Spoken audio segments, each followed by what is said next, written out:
Good morning friends, আমরা এখন চলে এসেছি ঝোড়র মোড় যে পার্টি অফিস আছে কর্মতীর্থের উদ্দেশ্যে চলে এসেছি। আমাদের ক্যানিং টু বিধানসভার এমএলএ মাননীয় শওকত মোল্লা মহাশয় আমাদের মধ্যে এখন উপস্থিত আছেন, তথা ভাঙড় টু অবজারভার মাননীয় শওকত মোল্লা মহাশয় আমাদের মধ্যে উপস্থিত হয়েছেন এই মুহূর্তে। যে উপলক্ষে এখানে আসা হয়েছে বিশ্ব আদিবাসী দিবস, সেই আপনাদেরকে কিছু মুহূর্ত তুলে ধরবো, আপনারা দেখতে পাবেন। এই মা বাড়ির সঙ্গে আছি এবং আমাদের দাদার সঙ্গে আছি। এই দাদার সহযোগিতায় আমরা বিরসা মুন্ডার জন্মদিবস পালন করি সাড়ম্বরে। আমরা পালন করি এই বিশ্ব আদিবাসী দিবস এবং আদিবাসী যত রকম কৃষ্টি কালচার অনুষ্ঠান আছে সেগুলো কিন্তু উদযাপন করা হয়। যাই হোক, এখন আপনাদের সামনে বক্তব্য রাখবেন আমাদের সকলের প্রিয় মাননীয় বিধায়ক শওকত মোল্লা মহাশয়।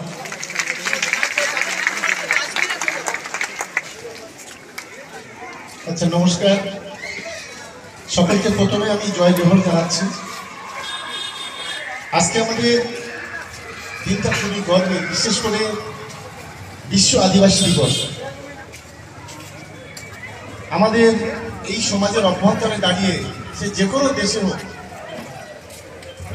যে সমস্ত আদিবাসী ভাই বোনেরা যারা জলে জঙ্গলে বনে সব জায়গায় লড়াই করে জঙ্গলগুলোকে আবাদ করেছিল, এবং বিশেষ করে যারা বীর বিপ্লবী সেনা ছিলেন, সিধু কানু ডহর থেকে শুরু করে বিরসা মুন্ডা থেকে শুরু করে আজকে তাদেরকে স্মরণ করে বিশ্ব আদিবাসী দিবস আমরা পালন করি। তো আজকের এই অনুষ্ঠানের প্রিয় সঞ্চালক আমাদের বিশ্বজিৎ মাস্টার, এখানে আমাদের হেমন্তদা আছে, আমাদের সুকুমতা আছে, আমাদের নিরাপদ আছে, সঞ্জয়দা আছে, আমাদের প্রধান দেউলিওয়ান আছে, আমাদের রজব ভাই আছেন, আমাদের ফোনাদি দেখছি নিচে বসে আছে, আমাদের জগন্নাথ থেকে শুরু করে আমাদের সমস্ত নেতৃত্বরা আছেন।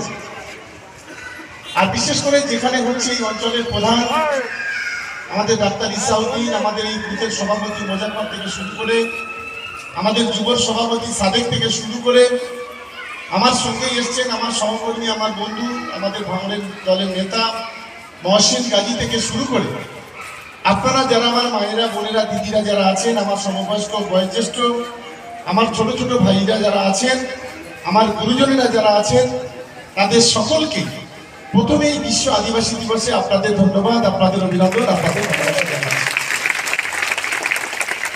দেখুন, প্রতি বছর আমরা এই ব্লকে কখনো সিধু কানু ডহরের জন্মদিনে আমরা সেখানে অনুষ্ঠান করি, কিংবা বিরসা মুন্ডার জন্মদিনে আমরা সেখানে অনুষ্ঠান করি, কিংবা বিশ্ব আদিবাসী দিবসে আমরা বিভিন্ন অনুষ্ঠান আমরা করি। গত 3 দিন আগে আমাদের হেমন্তদা, বিশ্বজিৎদা, বীরা ওরা আমাকে বললো যে দাদা এবারে আমাদের কি বিশ্ব আদিবাসী দিবসটা হবে না? আমি বললাম কেন হওয়ার না হওয়ার কি আছে? ওরা বলেছিল আপনি একটা কাজ করুন, 300-400 লোককে একটু করে দিচ্ছি। আপনারা নিশ্চিতভাবে জানেন যে আমাদের দেশ যখন স্বাধীন হয়, স্বাধীনতার যুদ্ধে অনেক মানুষ শহীদ হয়েছিলেন, হিন্দু, মুসলমান, খ্রিস্টান, আদিবাসী। বিশেষ করে আমাদের আদিবাসী সমাজের যারা তৎকালীন যারা নেতৃত্ব দিতেন, যে তারা যে লড়াই করেছিলেন, সে লড়াই কখনো ইতিহাস কখনো অস্বীকার করতে পারে না।